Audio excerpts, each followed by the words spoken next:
사람은 2013년 2월 법무부 장관에 발탁됐습니다. 2015년 6월엔 총리로 승진합니다. 6개월 뒤엔 대통령 권한대행이 되는 영예까지 누리죠. 박근혜 대통령의 은혜 입은 황교안 총리. 한 사람은 맞고 한 사람은 지르는 콤비 플레이의 진수를 보여주고 있는데요. 오늘 그 얘기 나눠보겠습니다. 어제 황교안 총리가 특검 만료 하루 전날이었죠. 2월 27일 수사기간 연장을 불승인했습니다. 기대도 안 했고 예견된 일이라고 봐야겠죠. 황교안 총리에 대해서 한번 살펴보면요. 네. 개인적인 경험이 좀 있는데 통합진보당 해산 결정 직후에 법무부 장관 시절입니다. 그때 한번 볼 기회가 있었는데 이런 이야기를 해요. 통합진보당 해산 그거 내가 한 거다. 네. 네. 그 이유는 그겁니다. 민주노동당 시절부터 2000년이죠. 민주노동당 시절부터 내가 쭉 지켜봤다. 15년 동안 지켜봐왔다. 이 사건 담당 검사는 이 단건 처리를 하고 넘어가 버리는데 나는 15년 동안 쭉 팔로우를 하면서 그 흐름 그리고 조직적인 연결망 이런 걸 계속 주시를 해왔고 자료를 모으고 법리적 쟁점을 다 검토를 해왔다. 그래서 이번에 이 정당 해산 결정을 이끌어낼 수 있었다. 이렇게 자부심을 드러내는 걸 제가 지켜본 적이 있고요. 이 황교안 총리가 연수원 13기인데 연수원 13기 성적은 거의 사실은 바닥권이었습니다. 네. 그래서 거의 한 10년 동안 이 지방만 돌았어요. 제 기억에 1992년도에 서울지검으로 처음 들어오는데 그런데 그 10년 동안 이 공안 쪽에 보니 굉장히 괄목상대하게 발전을 했더라. 그 사이에 좌익 척결과 관련된 이런 책을 읽는 게 취미였습니다. 네. 그래서 이론적 무장으로 대단히 탄탄하게 돼 있고 그래서 이 별명이 걸어다니는 국가보안법 아닙니까? 그런 의미에서 황교안 총리라고 하는 분은 우리 사회의 어떤 이 반공보수 이념의 아이콘 같은 사람이다. 그런데 어떻습니까? 그 반공보수 이념이 박근혜 대통령과 함께 지금 소멸해가는 국면인데 그러나 반공보수로 어떻게 보면 먹고 살았던 세력 그 세력이 지금 황교안을 지지하는 거고 이 구체제의 막둥이로서의 황교안이 그 지지를 얻고 지금 뭔가 스스로 자임하고 나서려고 하는 때 아니겠습니까? 그 연장선에서 지금 나왔다. 이 특검 연장 불승인이 그렇게 보여집니다. 네.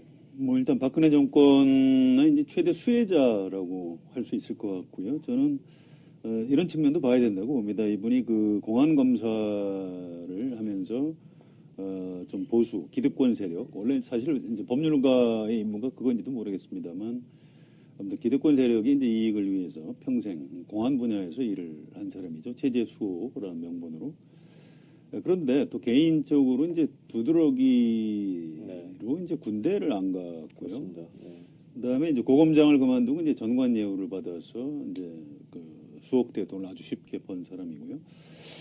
저는 이분이 무슨 어떤 이념에 충실한 사람이라기보다도 자신의 임무에 충실한 사람, 그냥 시키는 일을 잘 하는 사람. 그래서 어느 나라, 어느 체제에 가서도 아마 출세를 할 수 있었던 분이 아닌가. 저는 그 한나 아렌트의 책, 그 악의 평범성에 관하여 이 책을 굉장히 인상적으로 본 사람인데요. 세계 어느 나라에 가도 위에서 의심 없이 위에서 시키는 일을 열심히 하는 사람들, 바로 이 사람들 때문에 절대악이 지구상에 실현이 된다. 이제 이런 표현이 있습니다. 저는 황교안 총리에 대해서 제가 좀 너무 심한 표현인지 모르겠습니다만 일종의 절망감 같은 걸 이번에 역시 또 느꼈습니다. 반공보수 이념으로 철저하게 무장한 영혼 없는 공무원 이런 전형이 아닐까 싶은데요. 일단은 특검 수사는 오늘로 이제 종료가 되게 됐습니다. 이게 정말 염치가 있는 사람들이라면 이렇게 못하는데 어쨌든 이렇게까지 이제 나아간 것이고 박근혜 대통령으로서는 이쪽 건전한 시민들로서는 증오감이 폭발하고 막 욕을 먹고 있지만 어쨌든 특검 수사가 이렇게 종결됨으로 해서 얻은 게 있을 것 같아요. 어떤 걸 얻었을까요, 박근혜 대통령? 글쎄, 얻었다기보다는 피한 게 있겠죠. 네. 특검 수사를 이제 피했다고 봐야 되고요. 특히 이제 탄핵이 인용될 경우 탄핵 인용 뒤에 이제 특검에 의해서 구속되는 그런 걸 피할 수 있었고 시간을 좀 벌었다고 봐야 되겠죠. 수사의 맥이 뚝 끊어지는 그런 효과가 있기 때문에. 그런데 글쎄요, 뭐 피하려다 뭐 만난다고요? 검찰이 과연 박근혜 대통령에 대한 수사를 유보할까요? 전 그 부분도 약간 좀 의문이 있습니다. 검찰의 이제 기본 속성이 어떤 하이에나 같은 죽은 권력을 아주 사납게 물어뜯는 그런 특징이 있고요. 또 지금 고위공직자 비리 수사처 이런 신설, 또 수사권을 경찰에 이제 대폭 넘겨야 한다 이런 논란이 있기 때문에 검찰이 대통령이 바뀌는 권력 이완기에는 항상 현 대통령 또는 바로 직전 대통령을 아주 강하게 물어뜯는 그런 역사가 있습니다. 이문정 검사가 이제 그런 부분에 착안을 해서 특검 수사 기간 연장 안 해줘도 너무 걱정하지 마시라 이제 이런 글을 SNS에 띄웠는데요. 저는 그 말 속에 정답이 있다고 생각하고요. 이 검찰도 마냥 지금 박근혜 대통령과 자유한국당 보수 세력이 생각하는 대로 이렇게 물렁물렁하게 수사를 하지는 못할 것이다 이렇게 예측을 해봅니다. 저는 좀 판단이 좀 안 서는데요. 네. 검찰이 강하게 나갈 가능성, 아니면 좀 뭉기적거리면서 책임을 최대한 미룰 가능성, 둘 다 있다고 보고 아마 검찰 내에서 넘어오면 좀 격론이 벌어지지 않을까 싶습니다. 그런데 여하튼 박근혜 대통령으로서는 특검은 그런 가능성마저도 없는 거고요. 검찰로 넘어가면 50대 50이라 할지라도 그런 가능성이 남겨져 있는 거고, 일단 구속의 문제가 제일 있는 거죠. 네.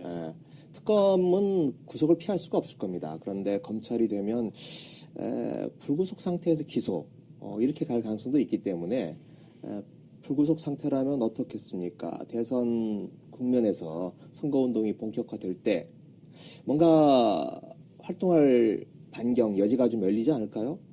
태극기 집회가 열리면 그냥 은근슬쩍 한번 가서 모습을 드러낼 수도 있는 거고, 생각만 해도 오싹합니다.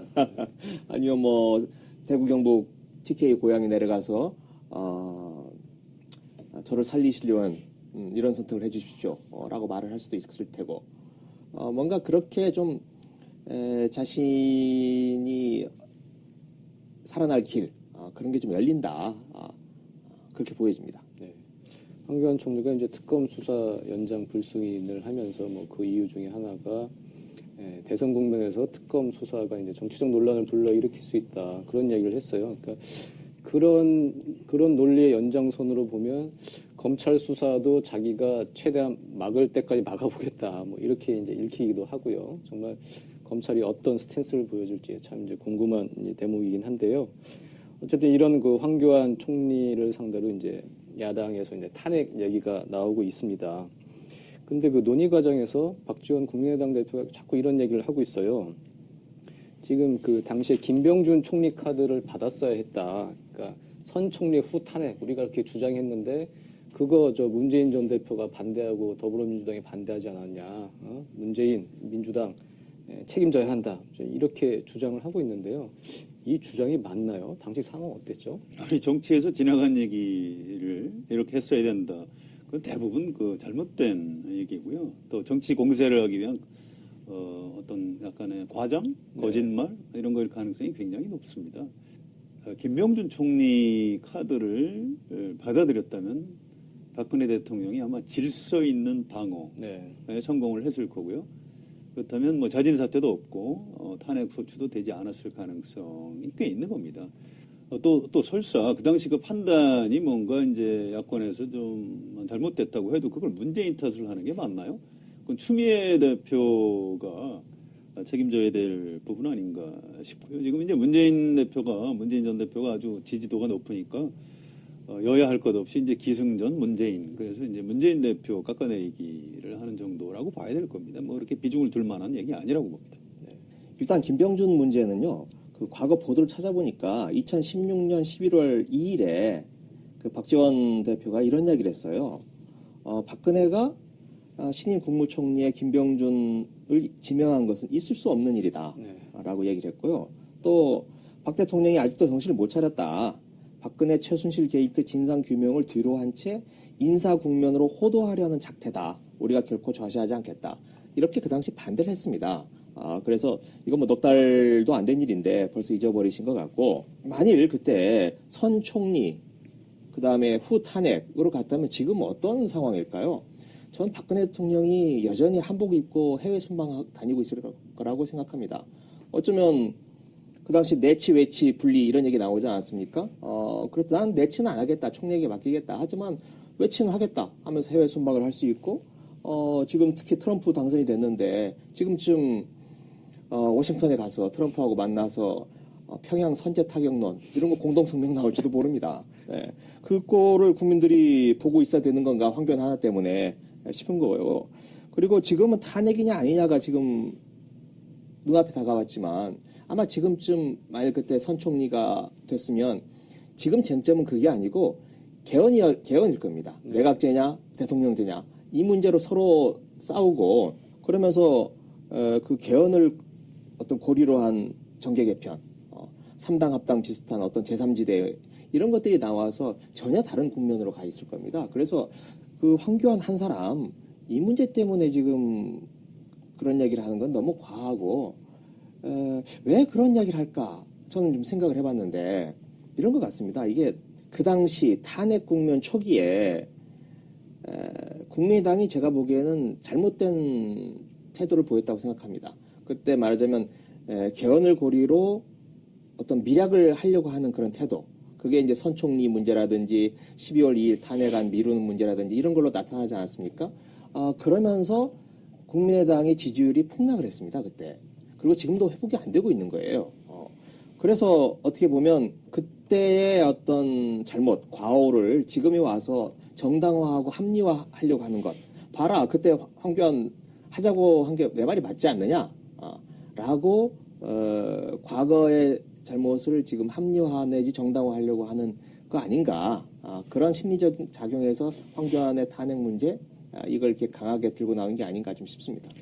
문재인 전 대표가 그 초기에 이 탄핵에 대해서 좀 얘기를 강하게 못했어요. 주저주저 하는 바람에 오히려 이제 여론의 강한 비난을 받았던 장면들이 있습니다. 그러니까 지금 국민의당 하는 얘기는 좀 앞뒤가 전혀 맞지 않는 얘기라고 보면 될 것 같습니다. 네. 그러니까 총리를 교체한다는 것은 사실 박근혜 대통령 이선 후퇴를 전제로 한 것이고, 이선 후퇴하고 그렇게 정치적 타결을 하기로 했는데 탄핵을 간다는 건 그것도 무리수였던 거죠. 그렇습니다. 그렇죠? 아마 뇌물이나 직권남용 혐의, 지금 탄핵 소추가 된 국정사위와 국정농단 사태 내용물이 아마 하나도 안 드러났을 가능성이 높습니다. 어쨌든 그 부분에 대해서 야 3당 더불어민주당, 국민의당, 그 정의당은 황교안 총리 지금 탄핵을 추진을 하고 있습니다. 바른정당은 일단 이제 발을 뺐고요. 이제 지금 이제 대행을 이제 탄핵을 하는 건데, 물론 괘씸하죠. 괘씸한데 이 황교안 총리 탄핵 실제로 가능할까요? 어떻게 보십니까? 법률적으로는 잘 안 된다고 봐야 되겠죠. 어차피 대통령 또는 권한대행한테 재량권이 있는 것 아니겠습니까? 그 판단하는 내용에 대해서 이제 달리할 수는 있는 건데, 이걸 탄핵 소추는 가능하겠지만 헌법재판소 가면 뭐 탄핵 인용되기가 쉽지 않을 것 같고요. 전례가 이런 게 있습니다. 2003년에 김대중 정부의 그 대북 송금 사건에 대한 특검을 했는데, 그 당시에 이제 뭐 야당이나 호남하면서 발칵 뒤집혔죠. 왜 그 통치권 차원에서 한 걸 가지고 특검을 하느냐 했는데, 그 특검 수사기간이 되고 이제 수사기간 연장 문제가 쟁점이 됐습니다. 그때 노무현 대통령이 수사기간 연장을 하지 않았죠. 이제 그 바람에 또 뭐 야당에서는 아주 강하게 노무현 대통령을 비판하고 그랬는데요. 법률적으로는 그런 면이 있는 겁니다. 정치적인 책임하고는 별도로 황교안 국무총리 권한대행을 탄핵하기는 아마 쉽지는 않을 겁니다. 탄핵 소추까지 갈 수 있을까요? 일단 탄핵 소추 되면 이제 직무는 정지가 되는 건데요. 저는 뭐 현실적으로 좀 어렵다고 보고요. 네. 일단 황교안 탄핵 바른정당이 지금 반대를 하고 있지 않습니까? 바른정당이 반대하는 이유는 저는 아마 그것 때문이지 않을까 싶은데요. 황교안을 지금 때려주는 게, 탄핵을 하는 게 어떨까요? 저는 이게 오히려 황교안의 몸값을 높이고 황교안을 띄우는 결과가 된다. 그러면 범여권, 내에서 서로 이 나눠먹기를 하고 있는 제로섬 게임을 하고 있는 상태에서 바른정당이 더 빠지고 황교안만 몸값이 뜨는 그런 결과가 있기 때문에 바른정당이 반대를 한다고 생각을 하고요. 그리고 야당의 입장에서 봐도 과연 황교안 탄핵이 이게 능사인가?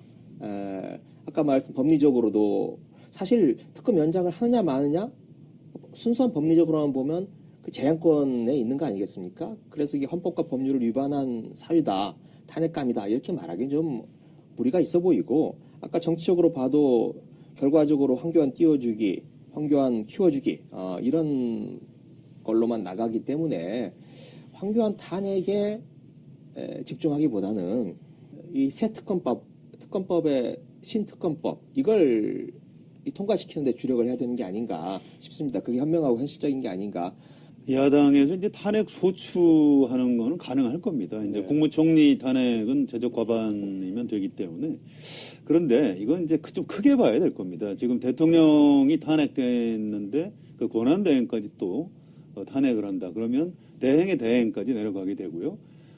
이제 국제 무대에서 이제 우리나라를 어떻게 보는 건지 이런 것도 봐야 되고 또 우리 국민들이 탄핵에 찬성을 하든 반대하든 좀 불안해할 가능성이 있는 거고요. 그래서 지금 이제 야권에도 이제 그런 그 국민들의 우려, 불안감에 대해서도 좀 생각을 해야 되고 여러 가지 좀 깊은 정무적 판단 같은 게 요구되는 것 같습니다. 네.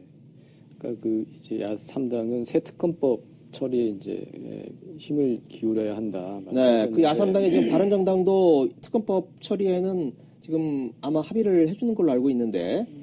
문제는 이제 결국은 정세균 의장이 이제 직권상정의 문제 아니겠습니까? 그렇죠. 네. 이게 국가 비상사태가 네. 맞냐? 네.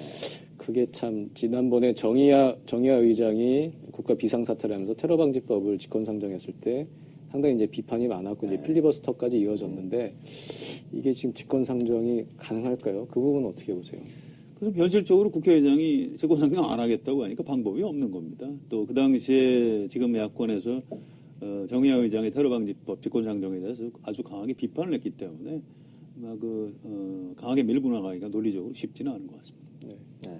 하여튼 뭐 정세균 의장이 판단할 수밖에 없을 텐데 그 당시 테러방지법에 나왔던 어떤 국가 비상사태에 비하면 지금 상태가 대통령이 100배, 유고된 1000배쯤 상태고. 더 국가 비상사태인 것 네. 같은데요. 네. 그 당시는 제가 개인적으로 느낀 건 대단히 평온했고 지금 1000만, 2000만 촛불이 나오고 태극기가 나오고 대통령이 유고 상태인데 이만한 또 국가 비상사태가 어디 있겠습니까?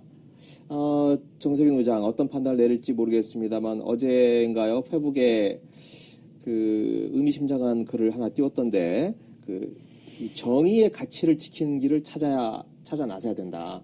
이런 문구가 하나 있던데 개인적으로 그게 좀 인상적으로 해줄 가능성도 있는 거 아닌가? 이렇게 좀 느꼈습니다. 네. 그분 평소에 그 정치적인 스타일을 보면 좀 안 할 가능성이 쉽지 않은 문제일 것 같아요. 네. 어쨌든 뭐 새 특검법을 통과시키려는 것도 박근혜 대통령의 죄상을 이제 낱낱이 밝히려는 것이고 그런 상황이 어쨌든 지금 구 특검법이 종료가 됨으로 해서 박근혜 대통령은 족쇄가 일단은 가장 무거운 족쇄가 이제 풀렸습니다. 박근혜 대통령 그리고 어제 헌재에서 최후 변론에 이제 임했죠. 서면으로 가름을 했는데 여전히 반성의 기미가 전혀 안 보이더라고요. 두 분 보시기에 가장 인상 깊었던 내용 어떤 게 있었습니까? 글쎄, 전 굉장히 좀 어떤 마지막까지 일만의 기대를 좀 했었는데 이제 굉장히 아주 심하게 실망을 했고요. 네. 이 영화의 장면이 생각이 나더라고요. 이제 그 마피아 두목이 수사기관에 가서 내 손은 눈처럼 깨끗하다. 이렇게 주장하는 대목이 있습니다. 나는 부하들에게 누굴 죽이라고 지시한 일도 없고 내가 무슨 돈 세탁을 하라고 한 적도 없고 마약 거래를 하라고 한 적도 없다. 이렇게. 그런데 이제 검찰에서 또 법원에서는 뭐 살인교사 또 뭐 마약 거래 돈 세탁 이런 것에 대해서 전부 다 유죄 판결을 내리는 그런 장면이 있습니다. 저는 이 박근혜 대통령이 좀 해도 너무한다. 이제 이런 생각이 굉장히 강하게 들었고요. 재단을 몇 가지만 좀 짚지 않을 수가 없는데요. 재단을 대기업들이 자발적으로 만들었다. 그건 안종범 수석이 대통령이 지시해서 만들었고 돈을 걷었다 이렇게 이미 진술이 나와 있는 거고요. 또 최순실 씨한테 중요한 국정과 관련한 정보를 넘기지 않았다. 정호성 비서관이 넘겼다고 이미 그 확실한 증언을 한 겁니다. 또 공직자 임명하는데 청탁을 받지 않았다. 당사자가 김종덕 장관이 차은택 씨가 나를 추천했다라고 자인을 한 겁니다. 이런 기본적인 팩트 하나하나까지 다 지금 부정을 하고 있는 것 도저히 받아들일 수 없고요. 그 KD 코퍼레이션 특혜에 대해서 좀 약간 이제 어이가 없는 대목입니다. 이게 중소기업 돕기 차원에서 민원 해소 차원에서 했다. 지금 이거 검찰 공소장에 이미 공범으로 올라가 있기 때문에 이 부분은 이제 변명의 여지가 없다고 봐야 될 겁니다. 또 철저한 진상 파악만을 지시했다. 이제 세계일보 인사 관련인데요. 이게 이제 딱 이제 그 조폭 두목의 논리하고 똑같은 겁니다. 나는 철저히 알아보라고 했지 내가 언제 인사를 하라고 그랬느냐. 이제 이렇게 변명을 아주 비겁하게 하고 있는 거고요. 대통령은 저는 이렇게 생각합니다. 이 순진한 척하는 도덕 선생님이 대통령을 하면 안 되는 겁니다. 대통령 정치인들은 책임 윤리에 충실해야 되는 사람입니다. 뭐 민주공화국 원리에 대해서 또 헌법과 법률에 대해서 기본적인 인식이 안 되어 있는 유신공주가 대한민국 대통령을 했다는 게 참 통탄스러울 뿐입니다. 네, 저는 어제 최후 진술 중에서 가장 인상 깊었던 내용은 그 진술 그 자체보다도 네.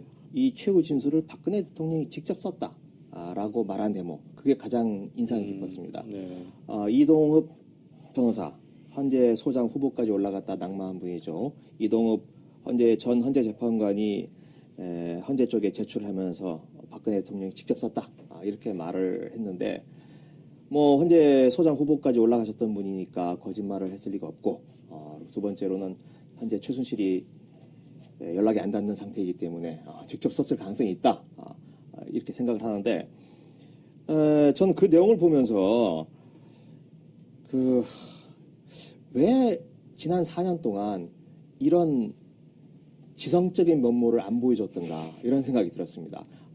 그 최후 진술을 보면 200자 원고지를 한 25장 정도 되는 상당히 긴 분량입니다. 그 긴 분량을 여하튼 박근혜 대통령이 직접 썼다라는 점 그리고 읽어보면 아시겠지만 상당히 이 차분한 그리고 정제된 언어 그리고 어떤 나름대로 논리적인 완결성을 가지고 있는 그런 문장을 썼습니다.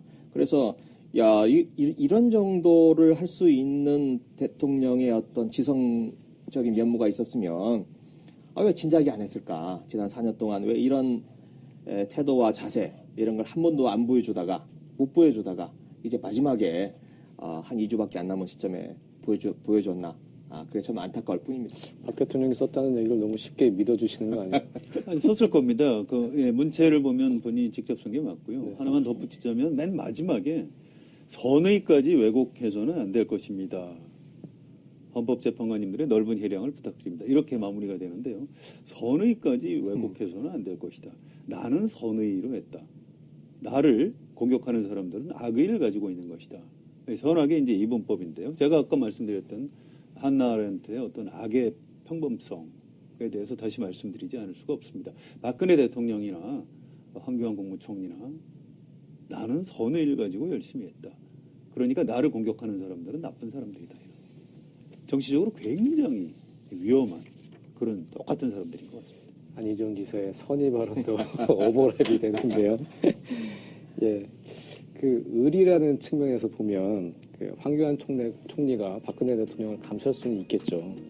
그런데 이분들 다 공직자입니다. 예, 의리라는 것도 법의 테두리 안에서 발휘가 돼야 하는 거고요. 근데 황 총리는 범죄자 박근혜 대통령을 비호하는 것으로 의리를 실천했습니다. 법보다 의리를 앞세우는 집단 누가 그럽니까? 바로 조폭이죠. 저정치 오늘 여기까지입니다. 감사합니다.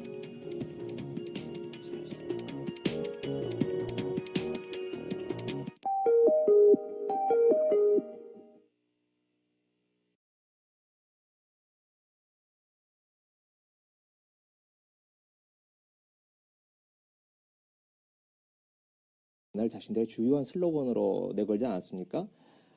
이 직선제 개헌, 그 당시에 운동권, 학생운동권의 분위기로 봐서는 상당히 개량적이다. 이 제도권에 투항하는 거다라고 하는 이야기를 들을 수 있는 건데도 그런 전대협과 직선제 개헌안을 낳는 어떤 이론적인 체계 이런 걸 만드는데 안 지사가 상당히 공헌을 한 것으로 알고 있습니다. 그만큼 어떻게 보면 젊었을 때도 현실적이고 어찌 보면 또 실용적인 그런 면모를 지니고 있었다고 생각을 하고요. 그리고 그 이후에 정치권에 들어와서도 주로 경험하고 한 일이 어쩌 그런 방향을 좀 더 강화하는 쪽으로 사고 체계가 그런 쪽으로 좀 더 강화되는 쪽으로 간 것 같아요. 예를 들면 장수촌 문제도 실질적인 경영자였지 않습니까? 노무현 대통령을 대신한 생수업체. 그리고 대선 때는 선거자금 모금 창구를 하지 않았어요? 네. 대기업을 상대할 수밖에 없는 위치였죠. 그리고 충남도지사를 하면서 특히 충남이라고 하는 지역이 갖고 있는 지역적 특색이 있고 거기에 이제 안 지사가 자유총연맹이나 또 재향군인회 이런 보수단체를 피하지 않았어요. 직접 맞닥뜨리면서 그 사람들하고 논리적으로 정서적으로 이겨내려고 했던 그런 과정에서 좀 더 이 강화가 됐던 게 아닌가 싶습니다. 예를 뭐 하나만 오래전에 제가 들었던 이야기인데 2002년 대선 직후였던 걸로 기억하는데 그때 정경련의 부회장, 지금의 부회장은 이승철이죠. 그 당시에 정경련 부회장이 손병두 서강대 총장도 지내신 분인데 그분 시절에 그분이 이제 이쪽 재벌 쪽하고 안희정하고 말하자면 모임을 한번 갖게 했었다는 거예요. 그런데 그때 재벌 쪽에서 대기업 쪽에서 나온 사람들은 그 당시 노무현 대통령이 이제 후보 시절 당선자 시절이었을 겁니다. 당선자 시절에 야, 이 노무현에 주는 이미지가 굉장히 압박감으로 와 닿았죠. 그런데 안희정은 운동권 출신이니 얼마나 과격하고 우리를 괴롭힐까 이런 마음으로 가봤는데 이야기를 해보니까 훨씬 그 사고가 유연하고 탄력적이더라. 폭이 좁더라. 이제 그런 반응을 보였다 그래요. 오래전에 들은 이야기인데 근데 그만큼 이 안지사 그게 이제 양면성이 있는 거죠, 사실은. 어떻게 보면 그만큼 사고의 폭이 넓고 유연하다라고 하는 평가가 있는 반면에 그걸 좀 다른 측면에서 보면 좀 달리 보일 수 있는. 이제 그 경계선을 위험한 경계선을 어떻게 보면 안지사는 걸어가고 있다. 그렇게 보여집니다. 그 자서전을 읽어본 일이 있는데요. 고등학교 때 혁명을 꿈꿨던 사람입니다. 그다음에 이제 서울에 와서 아주 파란만장한 젊은 시절을 보냈고요. 또 이제 학생운동을 하다가 구속됐고 상당히 그 강한 문초와 또 뭐 고문, 폭력 이런 걸 당하면서 자기가 또 무너져 내리는 과정 같은 걸 굉장히 솔직하게 적어놨고요. 왜 정치를 시작했는지 이런 얘기도 이제 꽤 자세히 적어놨습니다. 그 진정성 같은 게 좀 있다고 보고요. 지금 안희정 기사가 얘기하는 통합의 메시지는 그냥 어떤 득표를 위한 전술 전략이라기보다는 자기의 어떤 정치적인 소신이다. 이렇게 보는 게 맞을 것 같습니다. 이제 어떤 사람들은 문재인 전 대표하고 뭐 차별화 전략 아니냐 이렇게 얘기하는데 뭐 그런 면이 없다고 할 수는 없습니다만 그거보다는 이제 안희정이라는 정치인의 인생관, 가치관이 뭐 통합 뭐 이런 쪽이다 이렇게 보는 게 맞을 것 같습니다. 상당히. 그런데 이제 저는 거기에 선거 전략이 더 얹혀졌다라고 생각을 하는 거죠. 실제로 제가 캠프 사람들 얘기를 들어보면 논쟁이 있었다고 합니다. 이게 이번도 아니고 대연정도 아니고 그 전에 협치라는 말을 꺼낼 때 오히려 그때 이제 캠프 내부적으로 논쟁을 벌였다는 건데 뭐 설왕설래 하다가 결국 이제 지금의 스탠스로 위치가 정해진 건데 그건 그런 거죠. 뭐냐 도저히 지금 민주당 내부 전통적 지지층을 향해서 메시지를 던져봐야 도저히 말하자면 뚫고 들어갈 틈이 별로 없다. 그러니까 민주당의 외부 중도적이거나 좀 보수적인 그 외부에서 힘을 불리고 세를 불려서 그 세를 가지고 다시 내부로 들어오는 뭐 집토끼 산토끼 비유하자면 산토끼를 많이 잡아서 가져오면 집토끼들도 박수 쳐주는 거 아니냐.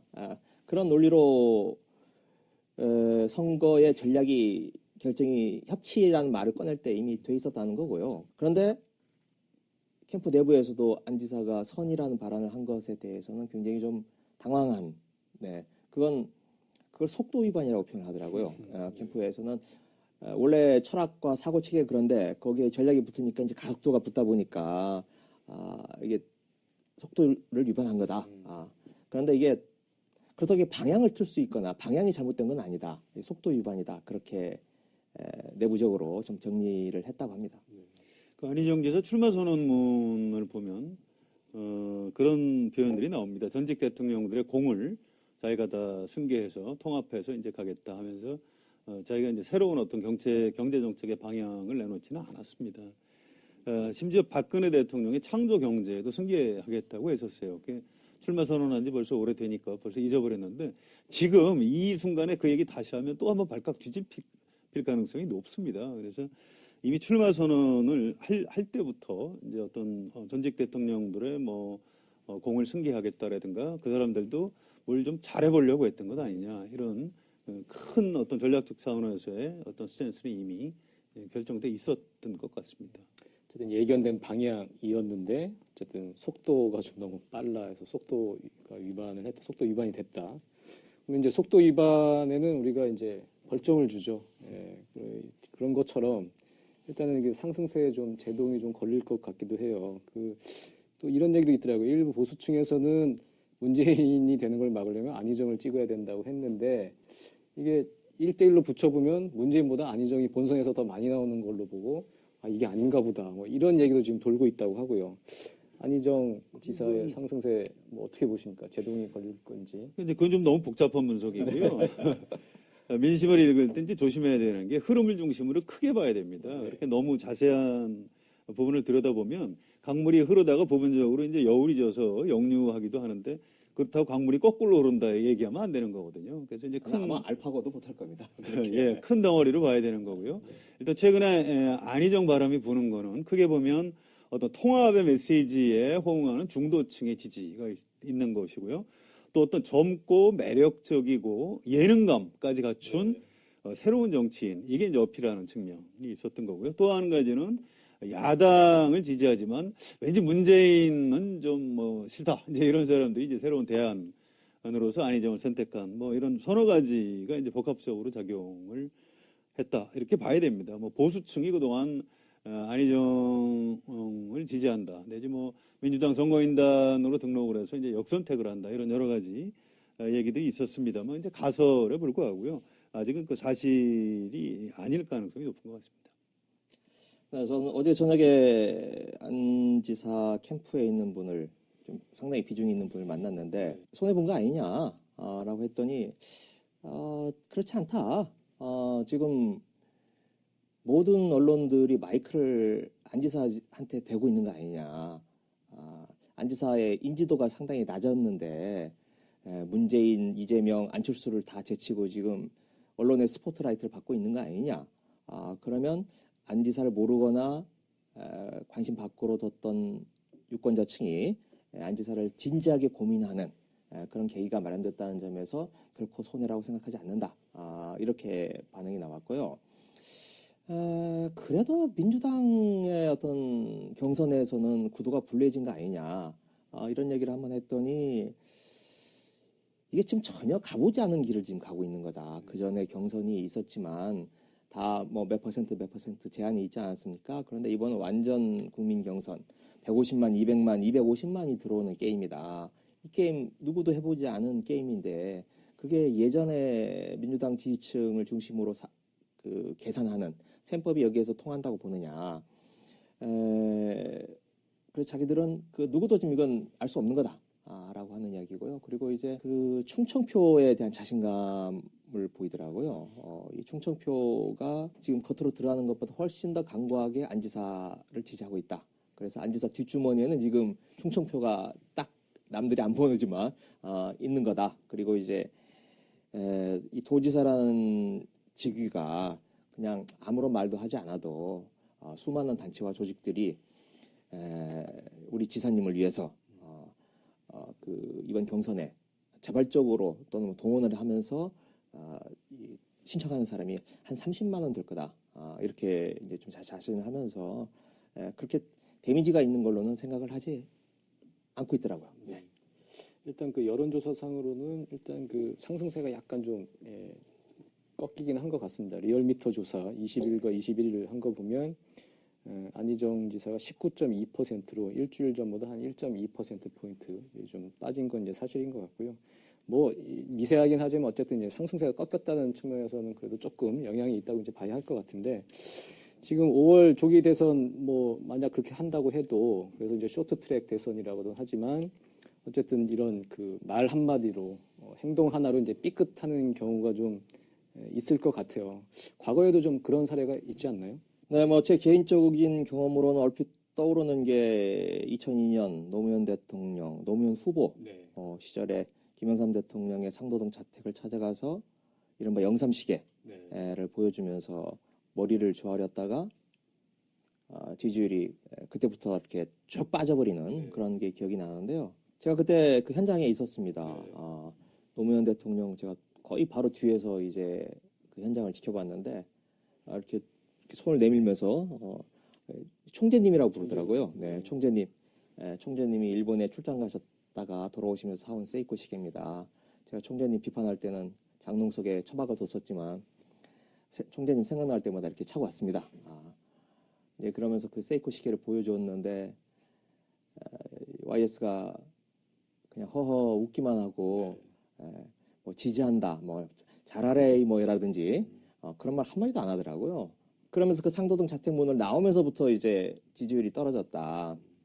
그건 노무현 후보가 이 기적을 일으키면서 어떤 국민적 열망과 지지를 끌어냈던 그건 또 여의도 정치를 벗어난 거 아니겠습니까? 그런 어떤 신선함과 충격이 있었는데 이걸 다시 YS를 찾아가서 옛날 보스한테 보스한테 머리를 숙이는 것 이게 뭔가 좀 옛날 방식인 것 같고 옛날 이 정치공학적인 합종 연영을 추구하는 것 같다. 그래서 그 이미지가 깎이는 게 아닌가 싶습니다. 문재인 후보 이제 뭐 후보라고 불러야겠죠. 문재인 후보하고 오래전에 이 문제에 대해서 한번 이야기를 가볍게 할 기회가 있었는데 저도 그때 처음 들었어요.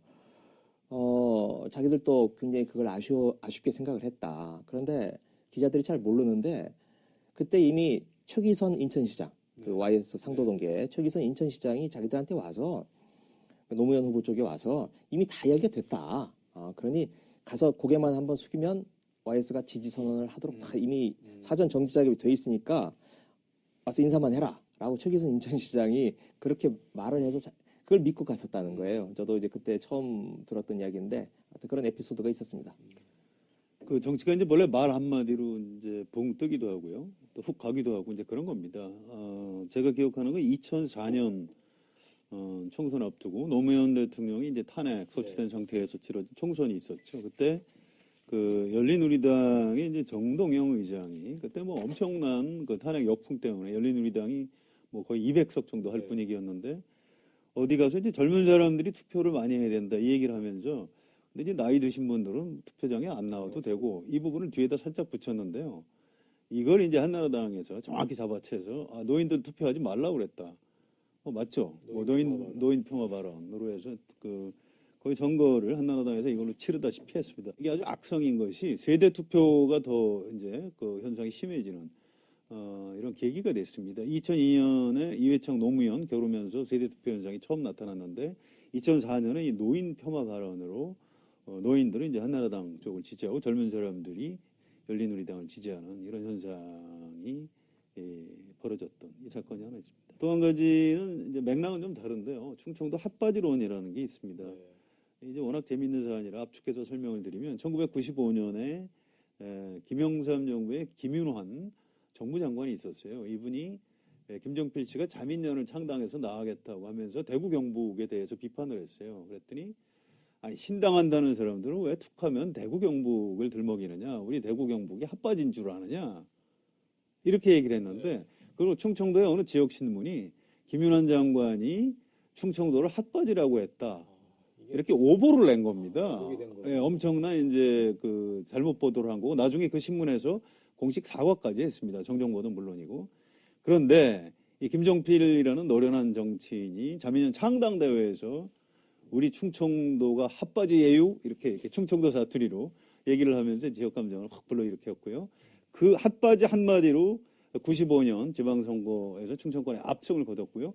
96년에도 자민련이 돌풍을 일으켜서 무려 50석을 차지하는 이제 그 이 김종필이라는 사람이 이제 그 정도 이제 좀 좋게 표현하면 정치 감각, 나쁘게 얘기하면 남의 약점을 이용을 해서 이제 지역주의에 불을 지른 그런 일이 있었는데요. 뭐 이런 사건들이 좀 기억에 남네요. 그 오보나 페이크 뉴스가 정말 정치 지형 자체를 완전히 바꿔버리는 그렇습니다. 그런 지금도 얼마든지 가능하죠. 네, 정말 조심해야 할 것 같은데 이제 그 안희정 지사가 선의를 믿는다고 했던 박근혜 대통령 얘기를 좀 해보겠습니다. 지금 헌재 결정이 이제 임박을 한 것 같은데 자유한국당 내부에서는 박근혜 대통령 자진 사퇴, 그러면서 뭐 정치적 해결 뭐 이런 얘기들이 지금 계속 나오고 있어요. 그 뭐 정우택 원내대표는 그렇게 얘기하고 다른 사람들은 또 아니라고 하고 자유한국당 내부에서 나오는 이 정치적 타결, 협상 가능성 이거 어떻게 보십니까?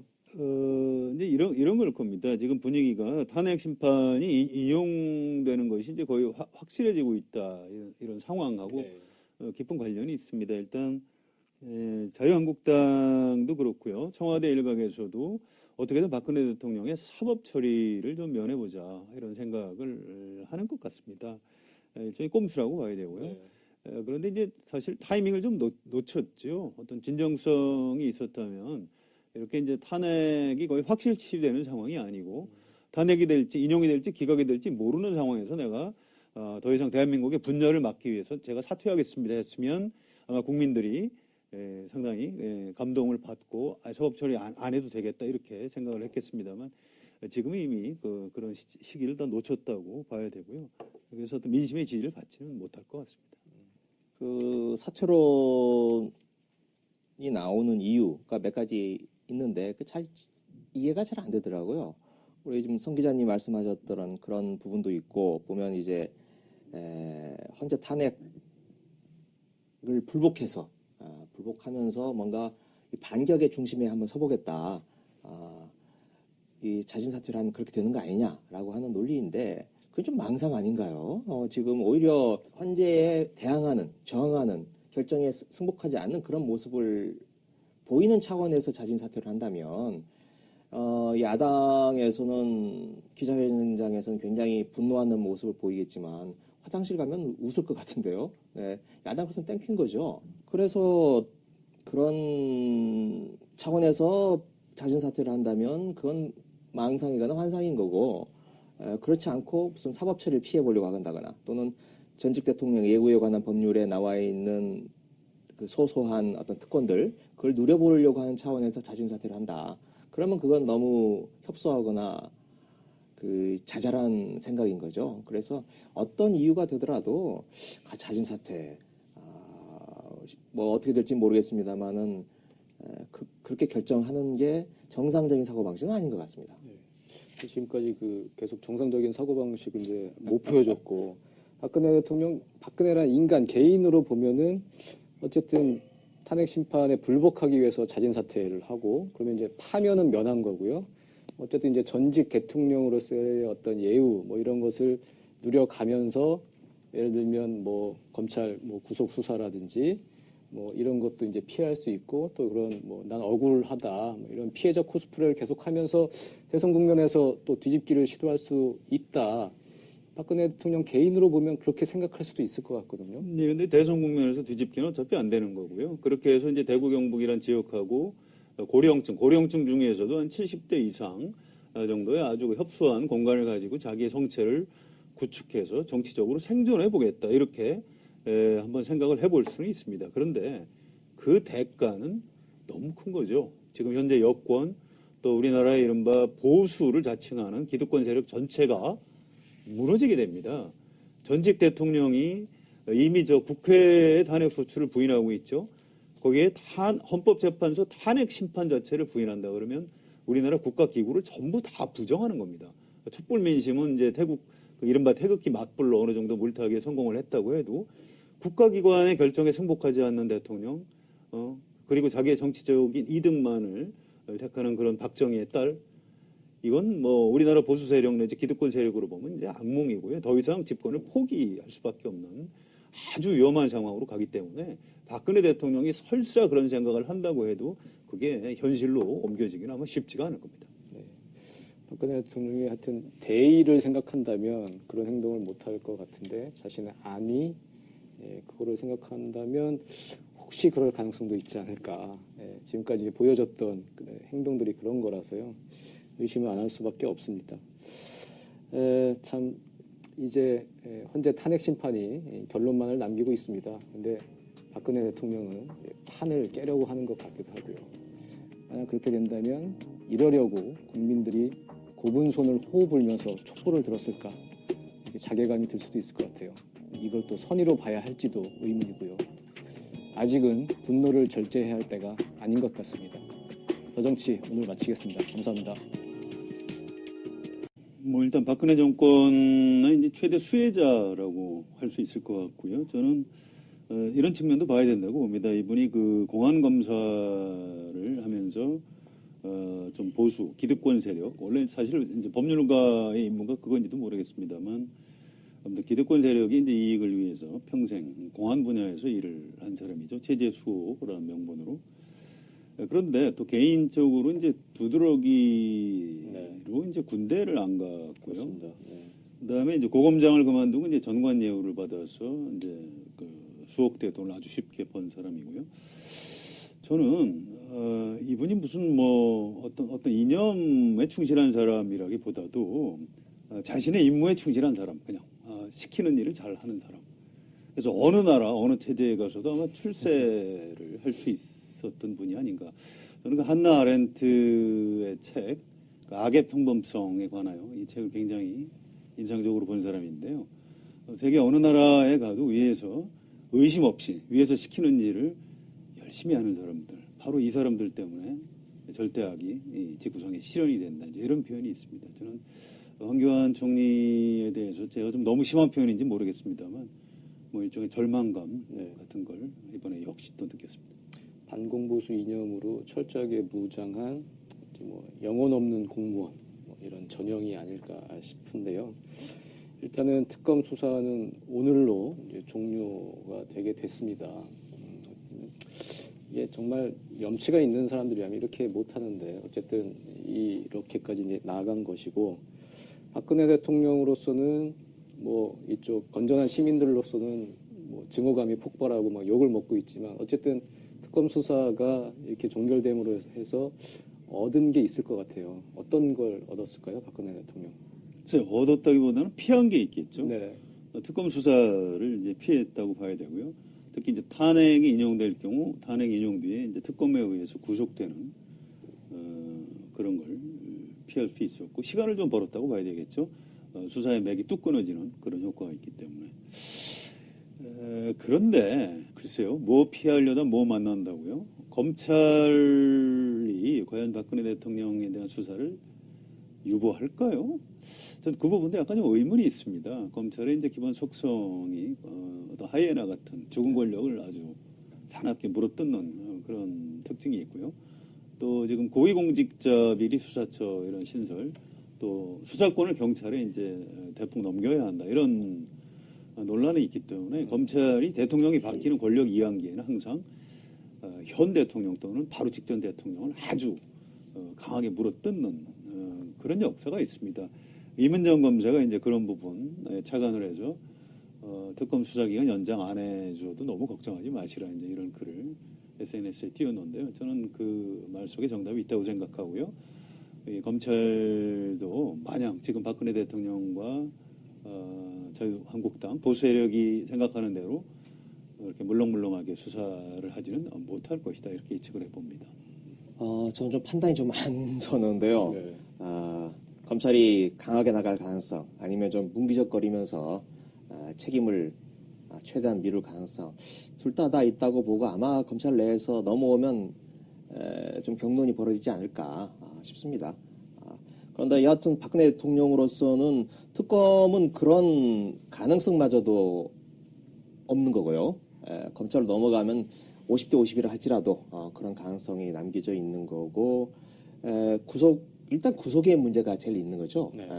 특검은 구속을 피할 수가 없을 겁니다. 그런데 검찰이 되면 불구속 상태에서 기소 이렇게 갈 가능성도 있기 때문에 불구속 상태라면 어떻겠습니까? 대선 국면에서 선거운동이 본격화될 때 뭔가 활동할 반경 여지가 좀 열리지 않을까요?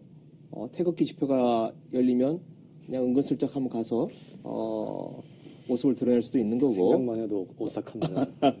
아니면 뭐 대구 경북 TK 고향에 내려가서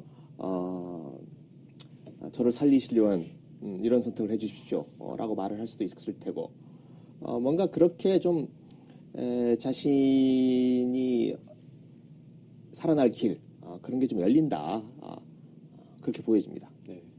황교안 총리가 이제 특검 수사 연장 불승인을 하면서 뭐 그 이유 중에 하나가 대선 국면에서 특검 수사가 이제 정치적 논란을 불러일으킬 수 있다, 그런 얘기를 했어요. 그러니까 그런 논리의 연장선으로 보면 검찰 수사도 자기가 최대한 막을 때까지 막아보겠다, 뭐 이렇게 이제 읽히기도 하고요. 정말 검찰이 어떤 스탠스를 보여줄지 참 이제 궁금한 대목이긴 한데요.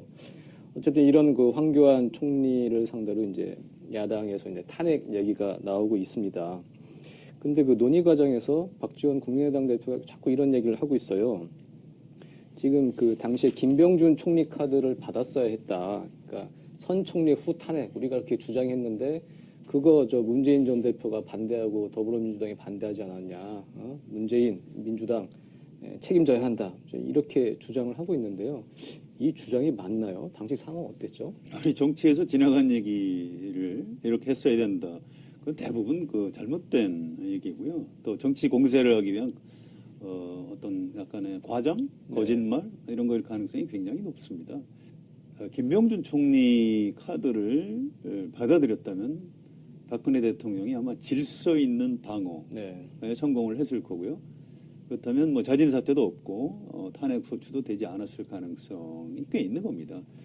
또 설사 그 당시 그 판단이 뭔가 이제 야권에서 좀 잘못됐다고 해도 그걸 문재인 탓을 하는 게 맞나요? 그건 추미애 대표가 책임져야 될 부분 아닌가 싶고요. 지금 이제 문재인 전 대표가 아주 지지도가 높으니까 여야 할 것 없이 이제 기승전 문재인, 그래서 이제 문재인 대표 깎아내리기를 하는 정도라고 봐야 될 겁니다. 뭐 그렇게 비중을 둘 만한 얘기 아니라고 봅니다. 일단 김병준 문제는요, 그 과거 보도를 찾아보니까 2016년 11월 2일에 그 박지원 대표가 이런 이야기를 했어요. 박근혜가 신임 국무총리의 김병준을 지명한 것은 있을 수 없는 일이다 라고 얘기를 했고요. 또 박 대통령이 아직도 정신을 못 차렸다. 박근혜 최순실 게이트 진상규명을 뒤로 한 채 인사 국면으로 호도하려는 작태다. 우리가 결코 좌시하지 않겠다.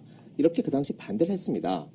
그래서 이건 뭐 넉 달도 안 된 일인데 벌써 잊어버리신 것 같고, 만일 그때 선 총리 그 다음에 후 탄핵으로 갔다면 지금 어떤 상황일까요? 저는 박근혜 대통령이 여전히 한복 입고 해외 순방 다니고 있을 거라고 생각합니다. 어쩌면 그 당시 내치 외치 분리 이런 얘기 나오지 않았습니까? 그래서 난 내치는 안 하겠다, 총리에게 맡기겠다. 하지만 외치는 하겠다 하면서 해외 순방을 할 수 있고, 지금 특히 트럼프 당선이 됐는데 지금쯤 워싱턴에 가서 트럼프하고 만나서 평양 선제 타격론 이런 거 공동 성명 나올지도 모릅니다. 네. 그 꼴을 국민들이 보고 있어야 되는 건가, 황교안 하나 때문에 싶은 거예요.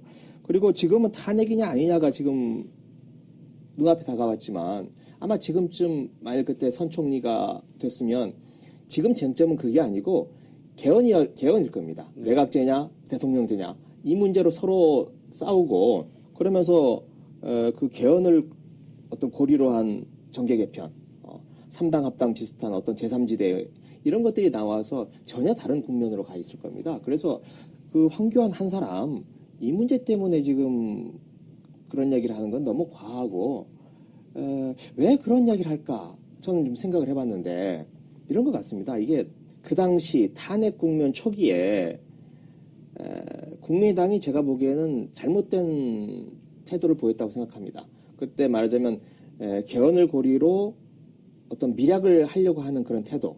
그게 이제 선 총리 문제라든지 12월 2일 탄핵안 미루는 문제라든지 이런 걸로 나타나지 않았습니까?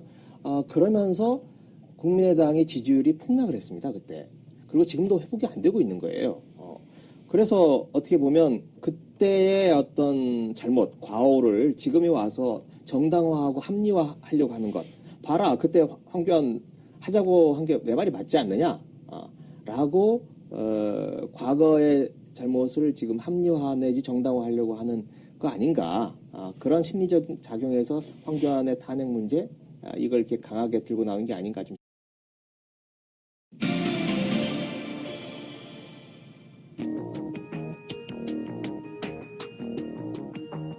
이 사람은 2013년 2월 법무부 장관에 발탁됐습니다. 2015년 6월엔 총리로 승진합니다. 6개월 뒤엔 대통령 권한대행이 되는 영예까지 누리죠. 박근혜 대통령의 은혜 입은 황교안 총리. 한 사람은 맞고 한 사람은 지르는 콤비 플레이의 진수를 보여주고 있는데요. 오늘 그 얘기 나눠보겠습니다. 어제 황교안 총리가 특검 만료 하루 전날이었죠. 2월 27일 수사기간 연장을 불승인했습니다. 기대도 안 했고 예견된 일이라고 봐야겠죠. 황교안 총리에 대해서 한번 살펴보면요. 네. 개인적인 경험이 좀 있는데 통합진보당 해산 결정 직후에 법무부 장관 시절입니다. 그때 한번 볼 기회가 있었는데 이런 이야기를 해요. 통합진보당 해산 그거 내가 한 거다. 네. 네. 그 이유는 그겁니다. 민주노동당 시절부터 2000년이죠. 민주노동당 시절부터 내가 쭉 지켜봤다. 15년 동안 지켜봐왔다.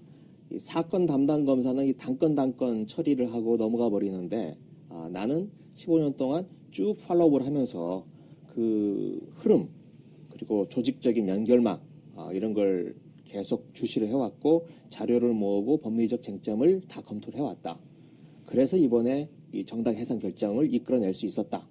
이렇게 자부심을 드러내는 걸 제가 지켜본 적이 있고요. 이 황교안 총리가 연수원 13기인데 연수원 13기 성적은 거의 사실은 바닥권이었습니다. 네.